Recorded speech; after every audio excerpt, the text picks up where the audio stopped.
Hey everybody, welcome back to another episode of The Oregon Bridge. This is Alex and Ben.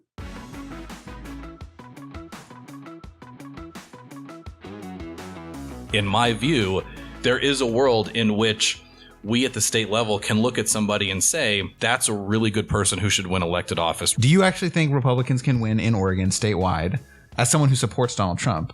And if so, what is that pathway? It raises the question. I think if you're running on the statewide level, you have to support Donald Trump. There's the left, right, conservative, liberal, whatever. And that's like, how much government do you want in your life? And then there's also the crazy, not crazy.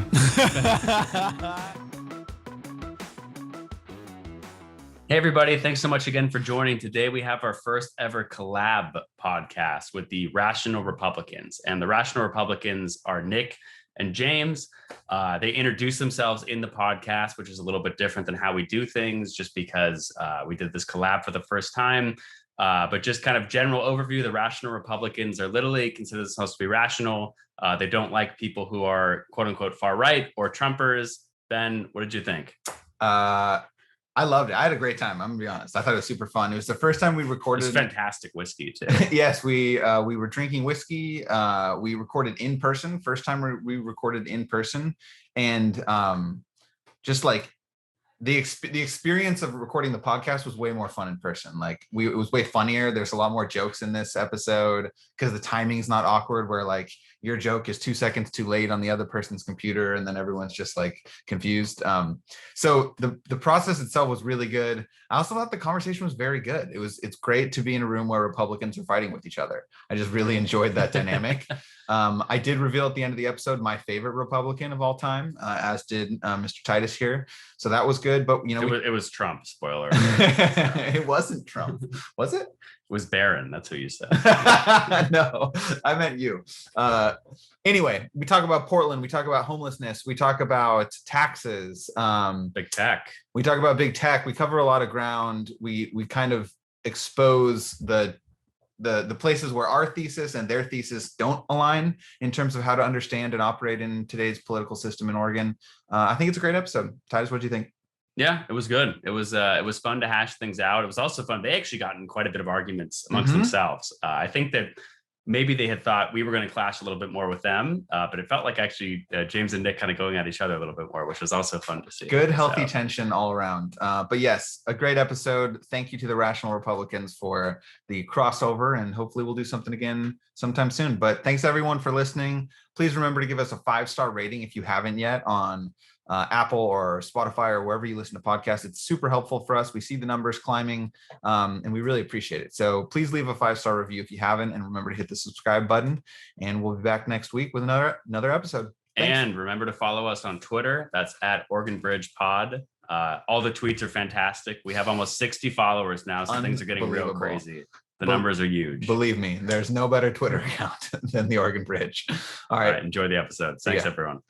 On this episode of the podcast, we are welcoming the guests of the Oregon Bridge podcast. We have Ben Bowman and Alex Titus with us today.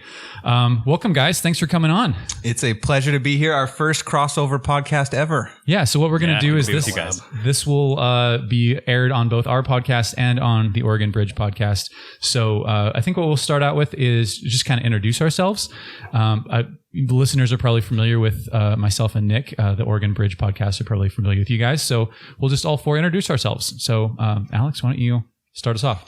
Great. Yeah. And thanks. It took us 60 emails to get this whole thing scheduled. So I'm glad we finally actually got it on the books. But yeah, really. Fans of gridlock. It was Ben's fault why it didn't. Whoa. But yeah, really, really excited to be able to do this with you guys. I'm a native Oregonian, grew up in Westland. Went to Westland High School, attended the University of Oregon, which is actually where I met this guy. Go Ducks. And we were roommates. Go Ducks.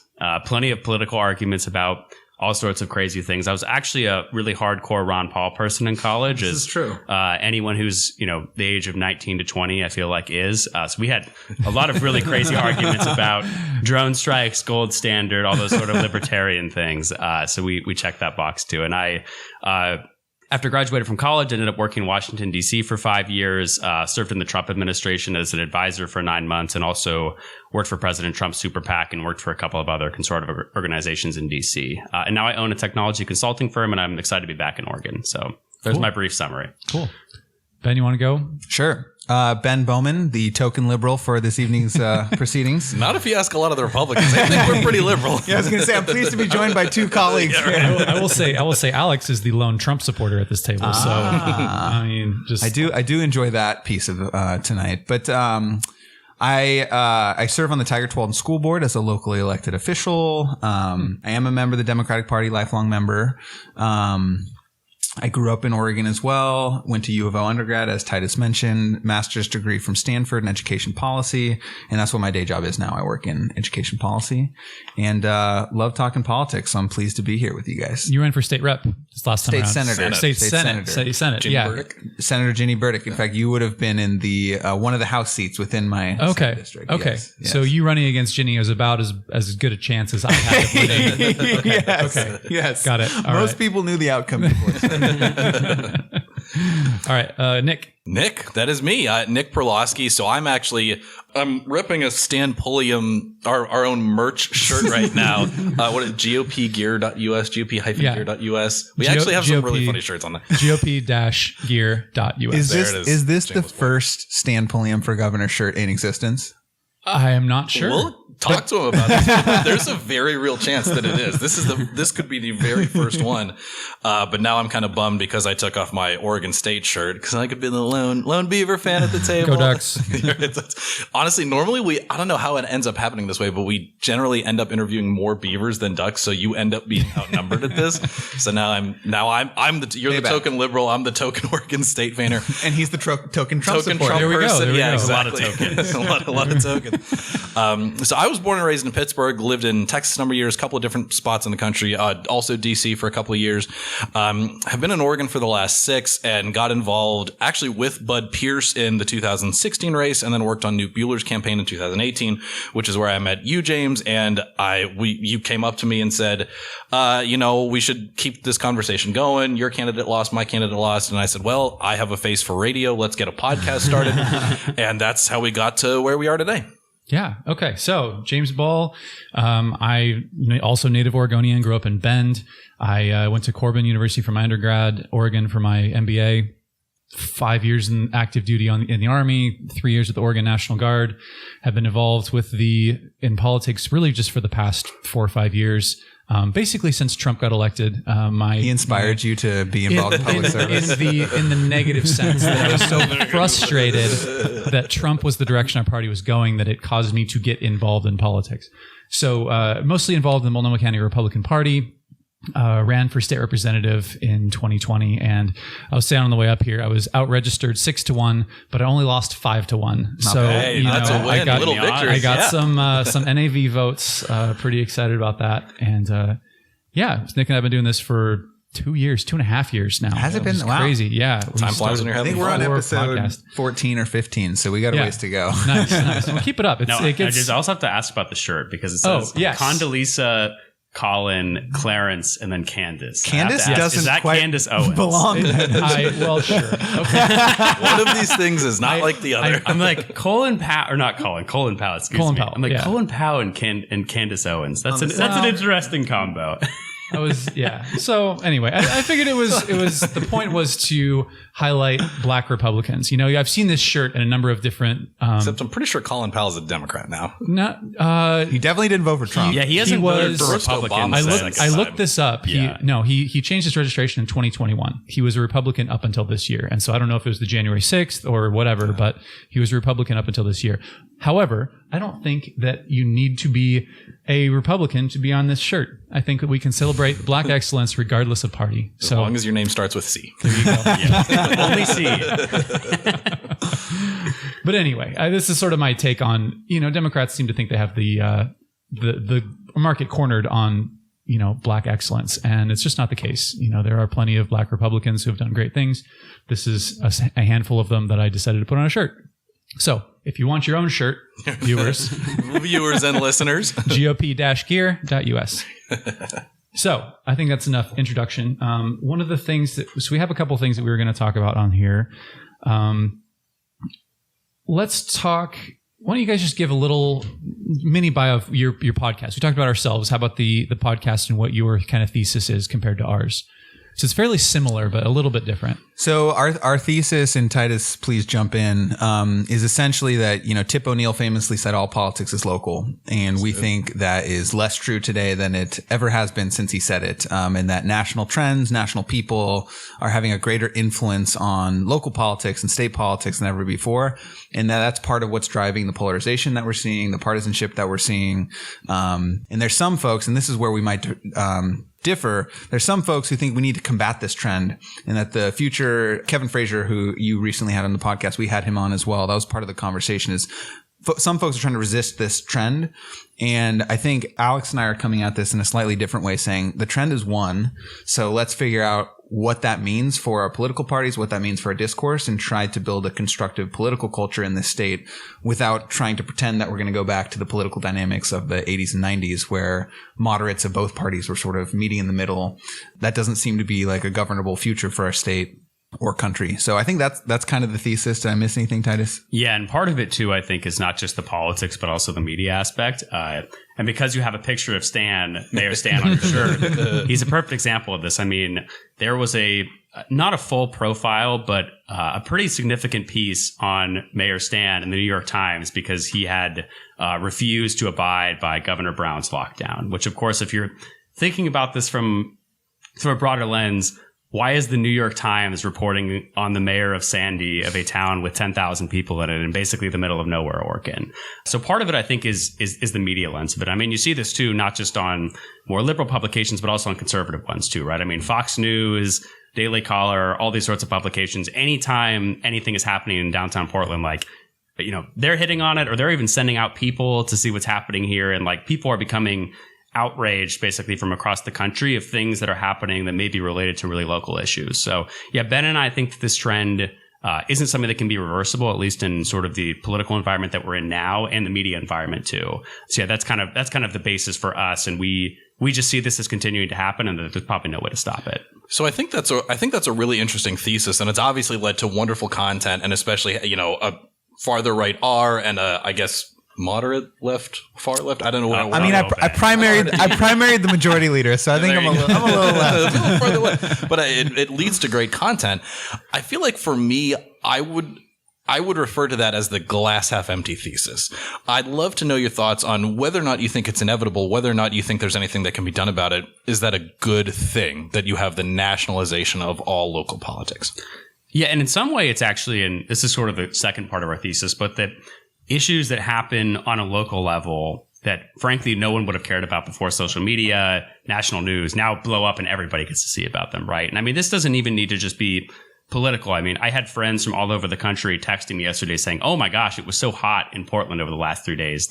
What's going on over there? This is crazy. And of course, those texts weren't political, but there was a lot of articles about climate change. How is this being impacted? Look at what's happening in the Pacific Northwest, things like that. So yeah, I think that it's just because of how much information now people want to consume, and that because the media, through both the traditional media plus social media in general, they just want to continuously feed people content and new stuff. And I think that's the easiest way to be able to do it. So until those business models are able to change, or maybe there's kind of a rise in local media, but I don't even really know if that would make a dramatic dent in this, because everyone's on Twitter, everyone's on Facebook, everyone's on Instagram, and that's where a lot of this stuff spreads. Except for Donald Trump, he's not on Instagram. Hey yo! But what I would say in response is that I actually do think that there's some reason to be optimistic about this trend, which is the thesis isn't that compromise is impossible, but it's that the issues on which we're going to compromise, or the way in which we're going to compromise, look different now. So economic populism is on the rise in both parties. Mm-hmm. Some people think that's bad, but someone like me, I guarantee it's bad. Some people like me who think corporations and wealthy people should pay a little bit more, and the government should spend more money on building things, actually stand to see public policy benefits based on the new dynamic. So that's one of the interesting crossover pieces, is Alex and I obviously disagree on a lot, but there's some broader sort of economic populist pieces of the equation where I think there is room for collaboration. Although, y'all might be on the outside looking in on those. I think my point is not so much that it's not happening. I think it's very clear that this is happening, at least in my perspective. My issue is I don't think it's a good thing. I think if you look outside the window right now, you will see homeless people, and they are, we're out in the heat this past weekend in 115 45 degree. people died. It just came 45 out. people died. Wild. There is a Instagram account that just started out that's called Portland Looks Like. We were told him we need to have whoever on the car right here on the podcast. It's I don't know who runs it, but Portland Looks Like. And they have like 40,000 followers. They have like 40,000 followers. It's so now that I said that, I have to click the explicit content on the podcast. So apologies. R-rated Rational Republican. I love it. This is something that is a local issue that can be fixed by Ted Wheeler and the Democrats in City Hall. How? And they simply do not. How would you fix homelessness? You provide services, and then you are firm with the people who decline the services. You sound very much like my friend Stan Pulliam, who basically gave the same line. And I mean, it's not easy, but it is simple. You provide I disagree. Services. I disagree that it's easy, and I disagree that it's simple. And my main reason is this is what I said to the mayor is like he had the same sort of provide resources, be firm when they won't, etc. Mm-hmm. That does not solve for any of the front end upstream issues of why people become homeless. Like that's solved for the people who are homeless then, but you're basically creating a system where we just have to spend millions of dollars once people become in this terrible situation to provide services and resources, etc. I would say part of the services is mental health counseling and addiction services, because if you walk around town, that is the primary 100% problem. I mean, we can talk about affordable housing, but I don't believe that affordable housing is what's causing homelessness. Like that is a problem, but I think it's a separate problem from homelessness. Homelessness is primarily drug addiction and mental health. And so if you provide housing, transitional housing with those services, I think you'll go a long way to helping the people, and you can clean up the streets, because a lot of people with mental health issues or with addiction will decline services because either they are not mentally capable of helping themselves, or they're comfortable enough living in a tent and shooting up heroin that they know that if they go to the shelter, they're going to have to be clean and sober. And so there are ways to do it. And like I said, it's not going to be easy. You have to find all these people. You have to get everybody into these this transitional housing. You have to spend a ton of money. You do have to spend a ton of money, but we're already spending a ton of money. I mean, the amount, just the healthcare and the police and the 45 people who died this weekend from heat exposure is unacceptable. And I think if you actually do the math, which I haven't, but other people have, it's actually cheaper to take care of these people than just allow them to use our emergency services. And I think honestly, all due respect, but I think you're begging the question that you can get to a number of zero of homeless population. I think there's always going to be some amount of individuals with mental health issues, individuals with substance abuse issues, individuals with PTSD type symptoms. And I think while it's very important to have the mental health care, the services to address those and to get individuals from that state into a place where they can be hopefully working and hopefully contributing, hopefully be able to be self-sustaining, you're never going to solve the input. You're never going to get that throughput down to zero to the start of that pipeline. So I'm with you. I'd obviously love to see fewer people. I'd love to see the government that is effective enough and intelligent enough to be able to solve that problem as best it can. But for now, the problem for me is the middle, where we have a very clearly defined problem. And I'd rather look at the problem that's in front of me and look at the larger problem once we get a handle on this. I'd rather solve the problem, but I see what you're saying, and I don't. But you have to take steps in the right direction. You can't just say the perfect solution, and anything short of the perfect solution is not. No, and I totally agree, and I actually think that's what I haven't been tracking it super closely. Maybe you all have, or maybe you have, Titus. But there's the housing bond. They're they're charting out how they're going to spend those dollars with Multnomah County and City of Portland and Metro, and I think they're broadly going in a similar direction, which is building sites where you can actually send homeless folks, because that's part of this is what one of the things Titus and I was talking about is there's the court case recently that basically says Boise. Folks have a right to sleep where they are unless you provide them an alternative, and that's the key piece is what's the alternative.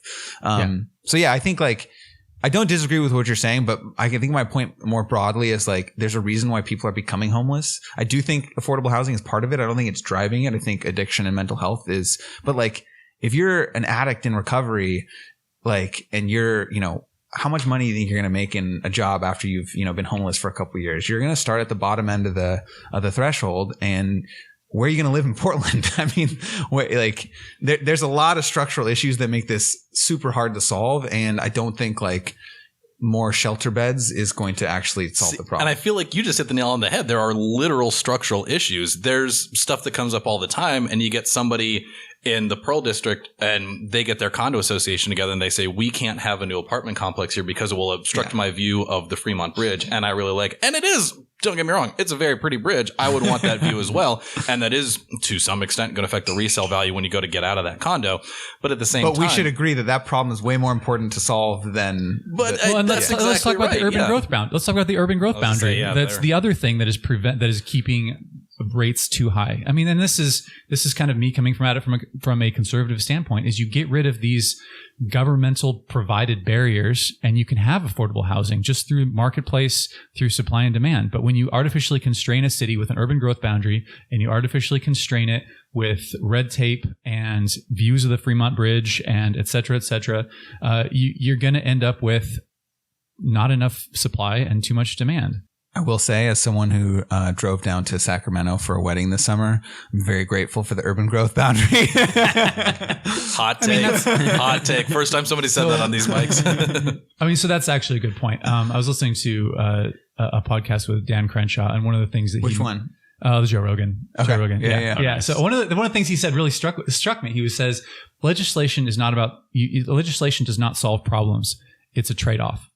Every legislation is a trade-off. And so when you look at something like the urban growth boundary, you get the benefits of you drive 45 minutes outside of the city and you don't have just urban sprawl. Yeah.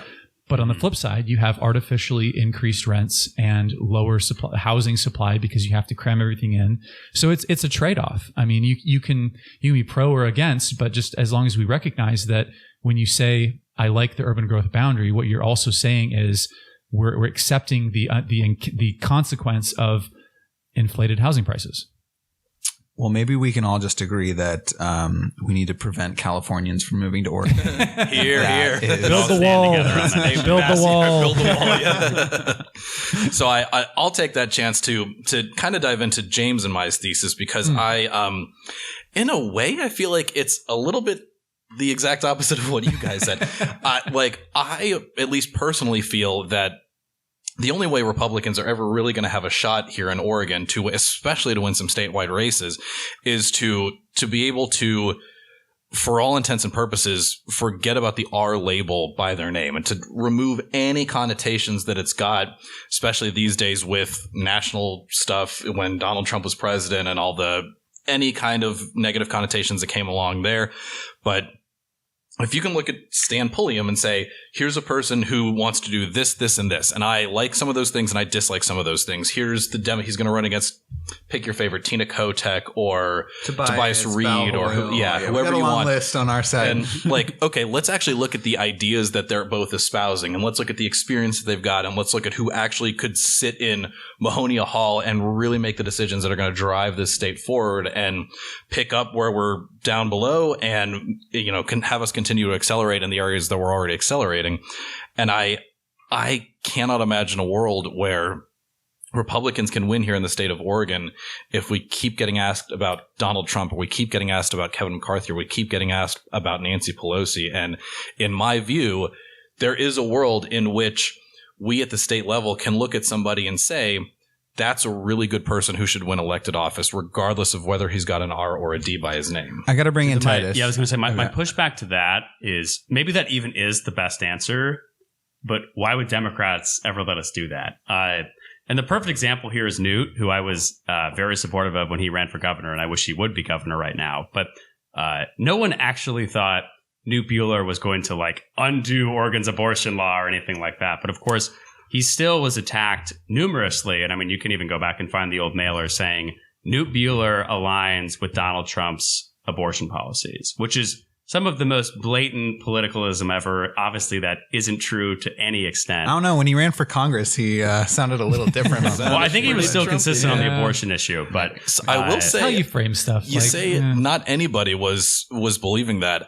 Anecdotally, I talked to several friends who were D's who were like, I really like this guy and he seems really sharp and he seems really personable. And I brought him out to their events, but they were like, I just don't know if he's going to keep Roe intact. And I just want to make sure that that's there. And so Kate Brown's or the SEIU or whoever was putting those ads on, putting those mailers out, they were at least effective to sure 3 different people that I talked to. No, I agree. That's exactly what I'm saying is Democrats will want to keep nationalizing things because they don't actually have to run on issues that way. They can just say, Donald Trump, super scaries. Don't vote for the guy with the same party next to his name. And then that's basically how they can continue to win elections. Well, but also, so this gets to something that I think you should weigh in on, Titus, which is like, if I'm a progressive voter or even like a left of center voter or even someone who cares about choice as an issue, there's no world in which Newt Buehler is a more appealing option to me than Kate Brown, regardless of Newt's position on abortion. So that begs the question to me, Titus, and I really do want to get into this.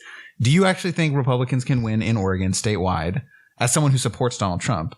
And if so, what is that pathway? It raises the question. I think if you're running on the statewide level, you have to support Donald Trump. And your level of support can vary. Like, for example, I think Stan is a Trump supporter. Now, do I think on every single mailer he's going to send to every voter, is he going to say, Stan Pulliam stands with Donald Trump in 2024, 2028, 2032? Probably and not. Don Jr. in 2032. Exactly. But I mean, to make it past the primary and to make sure that you're keeping on with your base, I think at this point you have to hold some of those conservative positions. And I think Trump is probably the most important one, at least to this point. Maybe that won't be the same case in 2 years. Maybe it will be some different issue. Maybe he'll just retire. He won't engage in politics anymore. Probably we can only hope. Maybe. So I feel like this is a fun trifecta because I actually disagree with both of you guys on it. I'd say, Ben, you're absolutely right that if you are a progressive liberal, socialist, gun stealing, whatever words Republicans would want to call you. Yeah, you're absolutely never going to vote for Newt. I think you're never going to vote for any Republican. Right. Never going to vote for any Republican. I think if you are center left, I think if you are centrist, moderate, independent, and are a registered Democrat, but actually are looking at the two and kind of weighing both of them, you could look at them. And I talked to a lot of Democrats who did not like Kate Brown, and they voted for Newt. Newt lost, Monica Webby lost, Bud Pierce lost. Like, the moderates on your side have a horrible track record of actually winning over the last 10 years. Well, everybody on our side has a horrible track record. But this is my point. Joe Ray Perkins came closer to beating Jeff Merkley than Monica Webby. Now it was a fraction of a percent, but that's it. That is wild. That is wild. There was a there was a Constitution candidate in that race, and I think that threw a slight wrench in those gears of the. But we're talking about a point or two. And B, Monica Webby was an extremely bad candidate. She obviously had a ton of issues, and even now the people that know her are just like, she was like she was the top tier recruit. They spent millions and millions of dollars. John McCain came out. John McCain came out. McConnell was stumping for her, and she turned out to be a really bad. As soon as she got the nomination, what was it that she ended up saying? She had some really huge, massive gaffe. It was the stalking thing. She showed up to an ex-boyfriend's house, I think, and the police were called, and it was a big donor in Oregon. It was Andrew Miller. Some really crazy thing, and it's like that. I'm sorry, I don't care which politics are, right, left, or center. She was just a bad candidate. What about Newt? What's the Newt thesis? Because I mean, he Rhodes Scholar, state representative, like he sort of checked the boxes you'd expect to have a competitive race, but really is the same margin as the Secretary of State lost. And he would have been a fantastic governor. Newt's thing was, I will offer one criticism of Newt, and that I think is he is not backslappy enough. He is not the guy that you'd want to get a beer with. He's not the guy that you want to talk about the Ducks game with. He's and like even like Newt, love you, buddy. I worked for him. I was in the office, and a really nasty op-ed or a really nasty ad would come out, and he would come in and would just be very analytical and literally surgical in the way he talked about it. And instead of just saying like, "Hey, man, these guys are nuts. Like, we got to do something." Like, that's, you want a little Trumpy, a little Trumpiness. No, I know Trumpiness. But I'll also say that Monica Webby ran in 2014, which is a fantastically good year for Republicans. Dennis Richardson won in 2014, which is a fantastically good year for Republicans. Was it 14? No, he won in 16. I'm sorry. Yeah, he ran in 2014 and lost. He won in 2016. Oh, governor. He ran for governor in 14. Yeah. Then 16. Yeah. And Newt also ran in 2018, which is a fantastically good year for Democrats in blue states. This was their first chance to run against Donald Trump, and you saw Democrats turn out in droves. You saw the turnout was unlike anything anybody's ever seen. That seems to support our thesis, Alex, doesn't it? Like the partisan. We're not disagreeing with your thesis. Yeah. I disagree that it's a good thing. I will disagree with the thesis, but I will say that in the era of, to your point, Democrats being able to say Donald Trump is bad, vote for us, and Newt howling at the wind and saying like, I want to fix your roads in your schools. And Kate Brown's not saying Trump? anything about that. And like, we're still 47th in the country in education or whatever. And all Kate Brown has to do is just be like, Donald Trump. And she got, the race actually was a lot closer. In the last 2 weeks, she had a ton of like get out the vote stuff and a ton of money gets spent or whatever. And she really like pulled out neck and neck. And I will say, Newt lost by the same 6 points that Dennis lost by in 2014. Mm-hmm. So if people didn't remember him from his statewide run for Secretary of State in 2012, I think it was, he had the chance to build up the name recognition. He would have been a shoo-in for the seat in Congress if it wasn't for Jimmy Crumpacker and all the goofy money in the ORTL. What was the Crumpacker rhyme? It was like, Crumpacker. Trumpacker. Crumpacker. Yeah. That was a great ad. Whoever thought of that. I do think the Dennis Richardson case is really interesting because so he was the perfect person to be a sort of Democratic boogeyman, right? He'd said some really out there things on LGBT issues. He's very far to the right. He absolutely was. But when he ran for Secretary of State, his case was basically like, forget about that. I'm running for Secretary of State to be a good Secretary of State. I'm going to focus on audits and elections and business services and corruption, etc. That's what I'm running on. And there were certainly some issues on the left that we could get into. But I mean, I actually think that that would be a good counterpoint to our thesis, which is like Dennis Richardson won. We had Suzanne Weber on the podcast as well, so state representative from Tillamook area. Mm-hmm. And that was one of the things that she really pushed in her podcast. If you guys haven't listened to it, listeners, viewer, listen Check it out. One. It's a pretty good one. And even her campaign manager said he didn't know that she was a Republican until they started working together and tried to get her into the legislature. She was school teacher, school board, mayor of Tillamook, just super involved in the community and focused on issues of the local issues and did not put herself out there as a Republican except by the R by her name and ended up taking that seat from the Democrats, from you guys. So it would be interesting to see too what her, like the national level, they've got all this reporting on votes with Nancy Pelosi X% of the time. It would be interesting to see how aligned she was with Representative Drazen's caucus versus the Democratic, because I actually bet she probably has a relatively bipartisan voting record, although I don't actually know. Yeah, I don't know. But I mean, that's kind of in contrary to your point. I think that's how a Republican wins statewide. That's how a Republican wins a state representative, state Senate seat, is by not focusing on the Republican brand. You focus on the local issues and being involved in the community. And I mean, maybe you're swimming upstream with everything being nationalized, which I agree, that's what's happening. But in Oregon, where Democrats have a significant registration advantage, I think the way that you get Democrats and moderates to vote for a Republican is to not align themselves with the Republican brand. And that's kind of what we're trying to do here. Is we're not Trump guys. Like I said, the reason I got into politics is because I was frustrated with the Trump republicanism and the national brand. I hate the national brand. I want to just talk about fixing the roads and getting kids graduated from school. There's fires going on already. Do you align with Liz Cheney, Adam Kinzinger, like that? In what way? Yes. Like when you look at, you obviously don't like the national brand of the Republican Party. Who can blame you? Are there figures where you are like, these are the people who should be in charge. These are the people who should be leading? Well, Dan Crenshaw, I love that guy.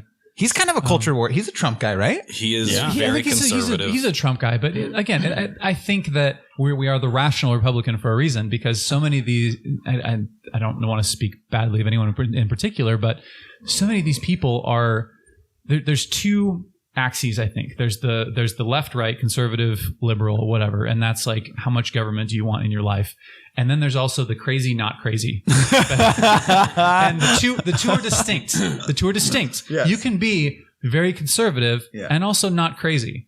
Mitt Romney's a good example.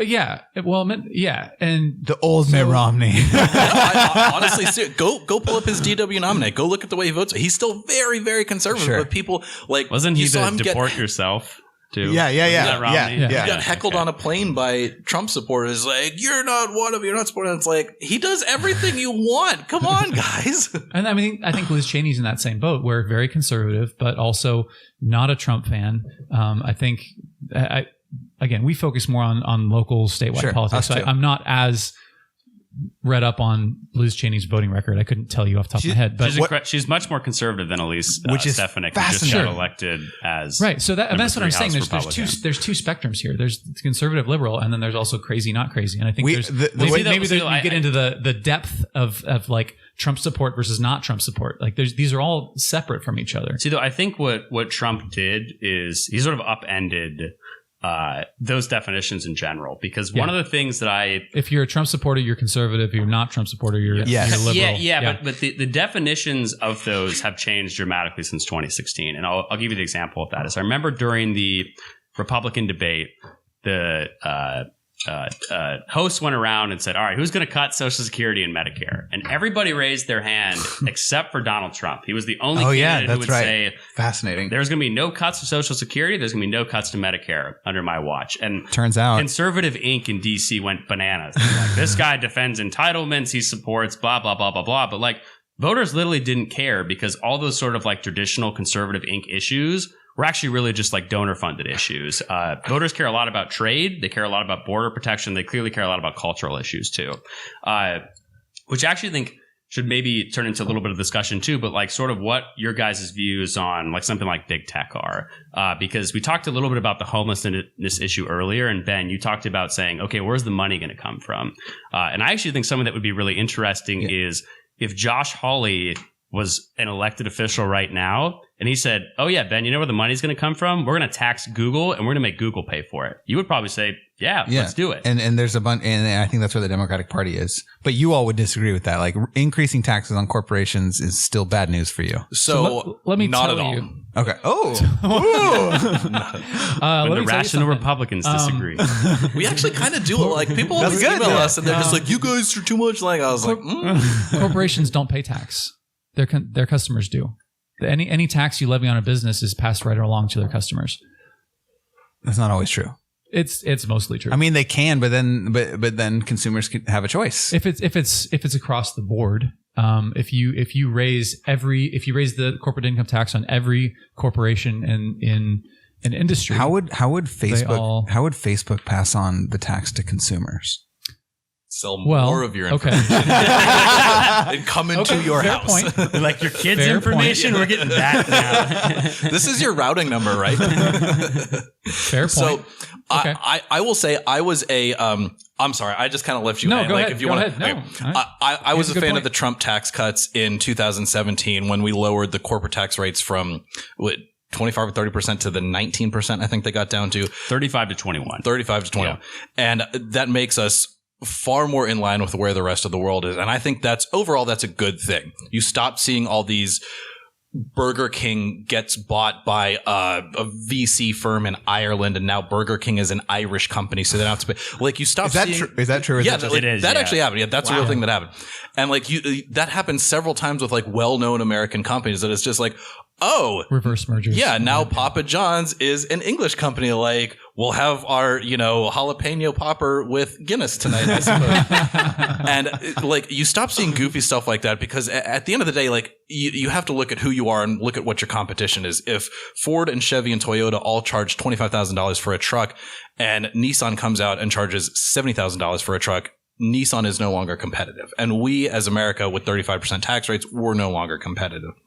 The flip side of that is I will give every marginal dollar that I have to the government in the form of taxes if I believe they are more effective with it than I will be. If they can increase my utility via better roads, via better public education, via fewer homeless people on the streets, via a better support system so you don't have homeless people on the streets in the first place like we were talking about earlier, if that matters more to me than an extra dollar spent on my wife and I's Europe vacation coming up in a couple of weeks. That's an important vacation. That's well, it is like it's been 3 years and I haven't taken the woman on a honeymoon yet. So it's like, her patience is starting to. I'm wear in the a same little boat. It's only been 6 months, but I'm in big trouble. Yeah, right. So it's just like Madeline's like, yeah, you want to catch that flight now? So, but all that said, I would have one fewer tapas plate in the south of Spain when we go to Europe this summer if Ted Wheeler can actually keep fewer homeless people on the streets. The problem is, it's not what the level of taxes are. The problem is conservatives, I think very oftentimes, very rightly, point out the fact that the government doesn't do that. They don't take that extra dollar that I give them in the form of higher taxes and spend it better than I would, or I should say spend it in a more effective manner than I would. They take it and it goes to some goofy, crazy thing. And I say, look, I want to see fewer homeless people. Yeah, I want to see fewer potholes in the roads. But also, I want to save for my retirement. I want to go play poker with Jimbo and take all his money again. I want to have resources to do all of these things. And yeah, right, you see how I just worked that in there, just kind of kept rolling, not giving him a chance to respond. But I would be more than happy to give any extra dollar that I have to the government if I think they can spend it better than me. The problem is they don't. And this is one of the things I like to argue about on this podcast is that I don't care what the size of government is. I care about what the effectiveness of government is. Interesting. I think we're just going to get to a philosophical place. Like I think it's well, that's fine. Yeah. Sure. Yeah, having philosophical differences to me, is fine. it's like the ancient myth of like, there's so much waste, fraud, and abuse in government. And if we could just get rid of the waste, fraud, and abuse, oh my gosh, our programs would be so, it's like, you know, like, so I'm on the board of a school district. Yeah. Like almost all of our money goes to people. We're paying for teachers and administrators and like, you know, like, I don't know if you followed the Student Success Act at all. A little bit, but like they raised taxes on corporations. This was a very controversial thing. Backdoor M97 thing. Yeah, kind of. It's a CAT tax, corporate activity tax. So yeah, certainly some industries had a case to make about why it was harder for them than other industries, etc. But like, there's no waste, fraud, and abuse in that. Like you can pick out very specific instances, but by and large, schools are using that money to pay for nurses and mental health professionals and getting rid of what like we did, pay to play fees so more kids can play sports and access extracurricular activities. Like I just don't see this like, I agree. Like we are aligned in terms of maybe we can just agree that the city of Portland is a mess. on that, we very much agree. And we can work together on that. So 2 points I'd love your opinion on specifically about that.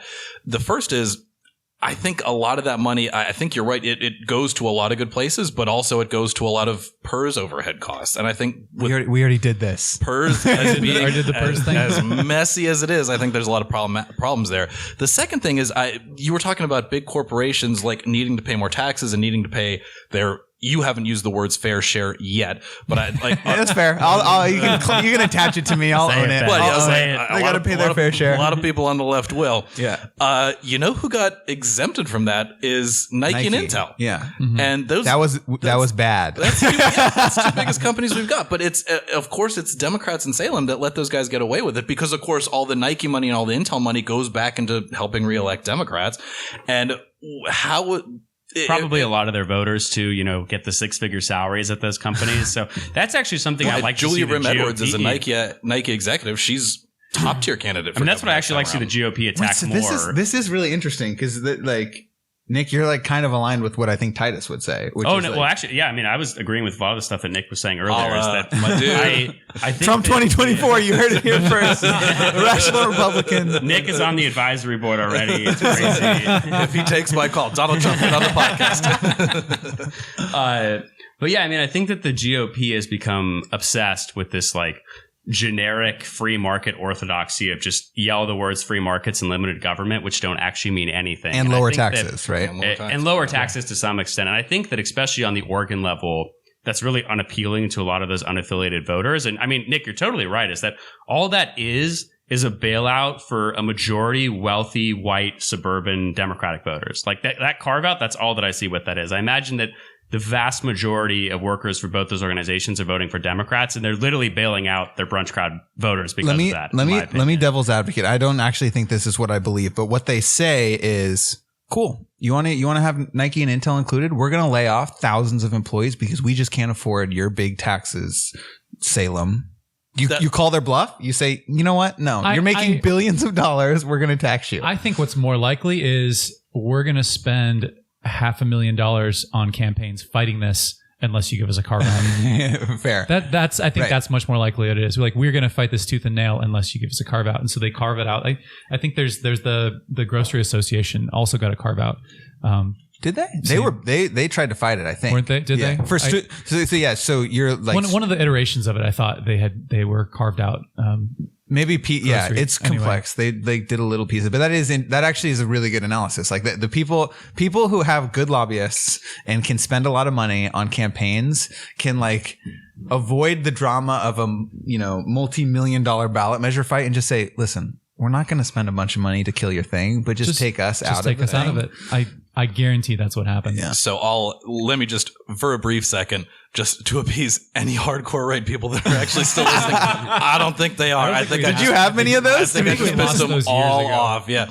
But this is exactly the problem with Oregon is there are exactly two major large corporations that are here. And I grew up in Texas. My dad still lives in Texas, so I get back once a year. I very often in my head do a compare and contrast Oregon versus Texas. And every time I go home to see my dad, Tesla is there. Facebook is moving there. Amazon just built HQ2 there. Can you guys name any large company that's moved from somewhere else to Oregon? Can you guys name any startup that's IPO'd based here in Oregon? Dutch Brothers is about to IPO. Yeah, I was say Dutch Brothers really awesome. Dutch Brothers is the first one in like 20 years. It literally is like decades. It's been a decades-long period of time. And if you don't have pro-business, pro-growth, pro-economic policies, which the state of Oregon does not. I mean, I very briefly was on Rick Perry's staff when I lived in Texas. Wow. Rick Perry put up ads out in billboards in Chicago and Los Angeles just like, hey, like, do you hate paying the taxes here? Like, I would too. Come to Texas. And then they would. Yeah, so your kids are going to get taught creationism in school, but the business environment is so good. But now you have fewer money that you're spending in taxes, so you can go hire a tutor and like the system keeps on track. But seriously, like it's my brother's in Dallas. It's once a week. I just sent him an alert yesterday. Goldman Sachs is going to make their new headquarters in Dallas. They're going to get out of New York. They're going to get to Dallas. Like once a week, there's a major company moving to Dallas. They've had a pretty big office there for a while. It has been a big office, but like that's officially kind of like where they're going to make their footprint. But I mean, no, to your broader point, I've actually wanted to do a podcast on Seattle, lots of big companies. San Francisco, lots of big tech companies. Portland, not really a tech scene. Like, why are we sort of the only ones missing on the West? Like, what is going on there, basically? But I mean, going to your broader point, like, I'm not anti-business by any means. I mean, but I think that the carve-outs are ridiculous, especially as everybody else is getting the tax increase. And yeah, I mean, it'd be better to just cut it across the board, basically, or get rid of some of those regulations and red tape that's causing companies to be able to come anyway. Because I mean, and there is Democratic states that have really good business environments that I would say are still run by pretty progressive people. So yeah, I think Oregon is just frankly missing the mark on this compared to even most blue states. Pennsylvania, I think, is a good example. I'm from Pittsburgh, which has a blue mayor. The state has a blue governor and has for at least, I think, 8 years now. But every company and their uncle is moving to Pittsburgh right now. Uber has a startup there, Facebook, Google, Duolingo. I went to Carnegie Mellon. They came out of Carnegie Mellon. They're like, we're going to stick around here. And like, you can be a blue state that is pro-business, I think, to your point, but Oregon is not. And I think you just gave the signal. We're going to start to wrap up. I just want to ask, did we spend most of this podcast talking about Oregon stuff, or did we spend most of this podcast talking about national stuff? Ooh, somebody's thesis just won. Well, I think like saying that's like going to a city council meeting and being like, "Did we spend more time?" All right. Well, with that, one of the things we like to do when we finish up an episode is ask our guests who their favorite Republican is. So I don't know. One of you guys want to go first? Take a stab at this. Ben, I want to hear your. I already know. It better be Alex Titus, or maybe the Rational Republicans. Alex Titus, if you look over his notepad, has written Donald Trump in really big letters. But for me, it actually is very easy. My favorite Republican is also my favorite Oregonian of all time, and it's Tom McCall, who I imagine you've heard before on this podcast. But I will also note that Tom McCall, before he passed, left the Republican Party because of what he saw as, so I think similar to the dynamic today with Trump is the party left him, but he was Republican during his governorship. And I feel like if you don't like the way the party's going, that's a more reason to be involved rather than to. I was going to ask you all actually, why didn't Trump drive you to leave and say I'm done like a lot of folks? Because if we leave, there's no one else to. The only people that are left are the people who like Titus pushing this in the wrong direction. So I feel like that's also the glass half empty thesis. Do you guys watch West Wing? Love West Wing. My man. It got bad in later seasons, but the first season was fantastic. President Santos. Season 2, I was like, what the hell Jimmy is going Smits on? as president was like, oh my god. Have you seen In the Heights yet? Absolutely, Jimmy Oh Smits my God. with the voice. Jimmy Smits, sing to me, Jimmy Smits. But there was a line, Bingo Bob, actually, as vice president in the West Wing, says, if you're a baseball coach and you see two players and you see them get to first base, run from home plate to first base in the same amount of time, and one looks beautiful and has perfect form, and one is flailing around or whatever, who do you want to coach? So of course you want to coach the guy who's flailing, right? Because that's the one better. That's one you can improve. That's one you can make exceed. That's one you can get there in an even quicker time. So you're saying there's lots of flailing in the Republican Party today? I would say if flailing is the only adjective used, we got off scot-free on this episode. There are so many more worse adjectives. But the Democratic Party, I think, time and time again in the state of Oregon offers flawed candidates and a poor vision and has very little results to actually show for winning all the elections that they do. Whereas Republicans, we don't win a lot, but we're scrappy, man. We field good candidates. Joe Ray for governor every Perkins. time.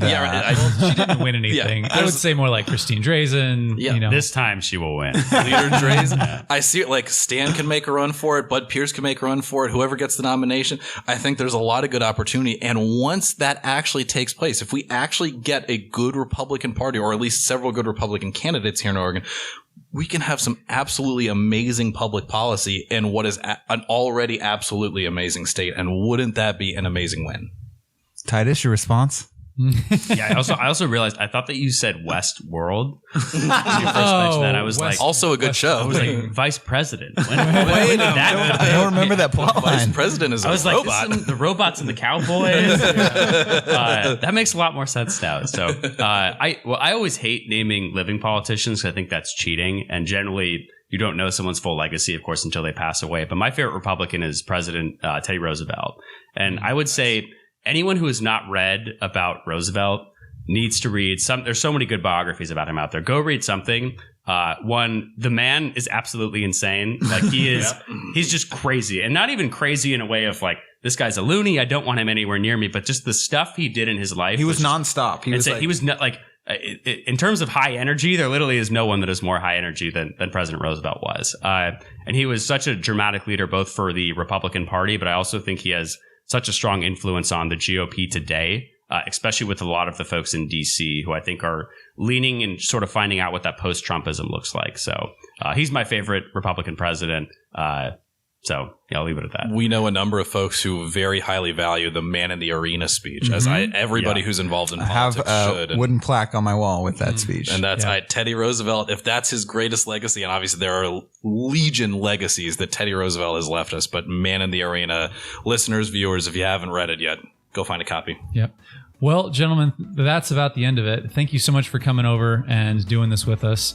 And I guess to your viewers as well, have a good one. Absolutely. Thanks for having us. Yeah, thanks, guys.